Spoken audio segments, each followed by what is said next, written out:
Christ Triumphant, March 30th, Daily Devotional by Ellen G. White. Inner character revealed in actions. His master's wife cast her eyes upon Joseph, and she said, "Lie with me." But he refused, and said unto his master's wife, "How then can I do this great wickedness, and sin against God?" Genesis chapter 39, verses 7 through 9. Joseph, in the providence of God, was deprived of his happy home, and the teachings and example of his God-fearing father, and his lot was cast in a family of dark heathen. There his virtue was severely tested.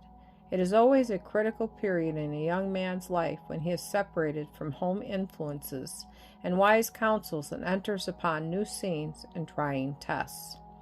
God was with Joseph in his new home. He was in the path of duty, suffering wrong, but not doing wrong. He therefore had the love and protection of God, for he carried his religious principles into everything he undertook. What a difference there was in Joseph's case, and the case of young people who apparently forced their way into the very field of the enemy, exposing themselves to the fierce assaults of Satan. Joseph suffered for righteousness' sake, while the trials of others are of their own procuring.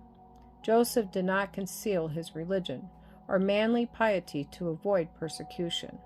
The Lord prospered Joseph, but in the midst of his prosperity came the darkest adversity.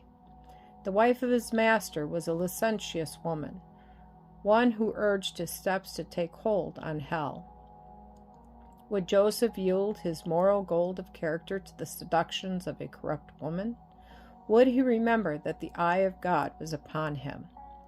Few temptations are more dangerous or more fatal to young men than the temptation of sensuality, and none, if yielded to, will prove so decidedly ruinous to soul and body for time and eternity. The welfare of his entire future was suspended upon the decision of a moment. Joseph calmly cast his eyes to heaven for help, slipped off his loose outer garment, leaving it in the hand of his tempter, and while his eye was lighted with determined resolve in the place of unholy passion, he exclaimed, "How can I do this great wickedness and sin against God?" Genesis chapter 39, verses 7 through 9. True religion extends to all the thoughts of the mind, penetrating to all the secret thoughts of the heart, to all the motives of action, to the object and direction of the affections, to the whole framework of our lives. "Thou, God, seest me," will be the watchword, the guard of the life.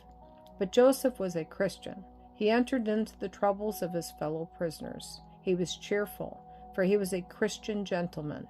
God was preparing him under this discipline for a situation of great responsibility, honor, and usefulness, and he was willing to learn the lessons the Lord would teach him.